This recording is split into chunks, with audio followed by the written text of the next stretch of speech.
Et donc, on essaye d'inverser, on essaye de comprendre pour ensuite libérer l'émotion. Ça marche pas. D'abord, vivre l'expérience et ensuite, la compréhension arrive très naturellement d'ailleurs. Bonjour Gilles. Bonjour Agnès. Bonjour à tous et bienvenue au Réveil émotionnel. Le sujet aujourd'hui est libérer l'émotion ou la comprendre. Pourquoi ça change tout? Gilles, que peux-tu répondre à cette question? Alors, libérer l'émotion est de l'ordre de l'expérience. Comprendre l'émotion est de l'ordre du concept mental. Ça fait bientôt 20 ans que je m'intéresse aux émotions, à la manière de libérer nos émotions, et je m'aperçois que on a une éducation qui est très très très orientée sur le mental, sur la compréhension des choses. Et ça génère des frustrations chez les personnes de mettre de côté la compréhension. En fait, la compréhension arrive après coup, pas pendant. Et on veut inverser les choses. Libérer l'émotion, c'est rester présent à ce qui se passe dans le corps. Comment cette émotion se manifeste?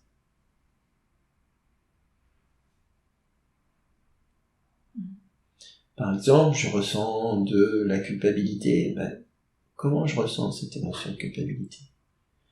Qu'est-ce qui se passe dans la tête, dans le cœur, dans le corps? Comment je vis ça? Je reste présent à ce qui se passe. Là, je reste dans l'expérience. Je reste dans le corps. Si je ressens de la culpabilité et que tout de suite je me dis mais d'où vient cette culpabilité? Pourquoi je ressens de la culpabilité? Etc. etc. Je reste dans le mental. Et dans le mental, je vais avoir des retours, mais je vais pas libérer l'émotion. Je vais peut-être effectivement me souvenir de pourquoi je ressens cette culpabilité, parce que quand j'étais enfant, mes parents m'ont culpabilisé de ceci, de cela. Mais si je ne le ressens pas, si je ne le vis pas comme je l'ai vécu au moment où j'ai ressenti cette culpabilité, ça ne changera rien. Je vais tout comprendre, mais je vais avoir la même attitude, le même comportement, la même retenue émotionnelle. Et donc, on essaye d'inverser, on essaye de comprendre pour ensuite libérer l'émotion. Ça marche pas. D'abord, vivre l'expérience et ensuite, la compréhension arrive très naturellement d'ailleurs. Ça vient tout seul. Absolument, oui. Ok. Donc voilà, et donc l'importance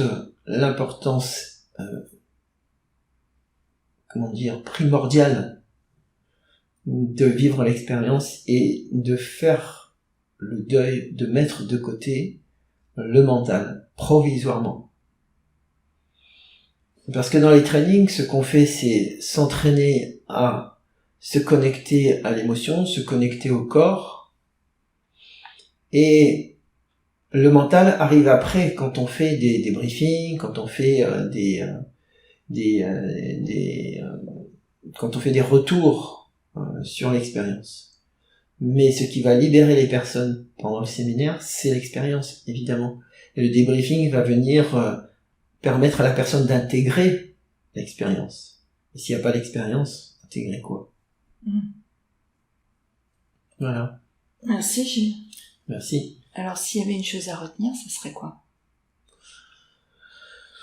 Ce serait de rester en contact avec notre corps chaque fois qu'on vit une émotion.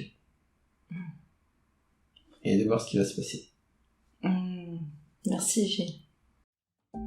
Si tu aimes cette vidéo et que tu veux nous encourager à continuer, nous t'invitons à t'abonner à la chaîne, à liker l'épisode et à laisser un commentaire pour nous donner ton avis. Tu peux aussi partager cette vidéo avec ton entourage si tu penses que ça peut les intéresser. Si tu as envie d'aller plus loin, Gilles propose des trainings et coachings en intelligence émotionnelle. Retrouve toutes les informations sur le site odyssemotion.com.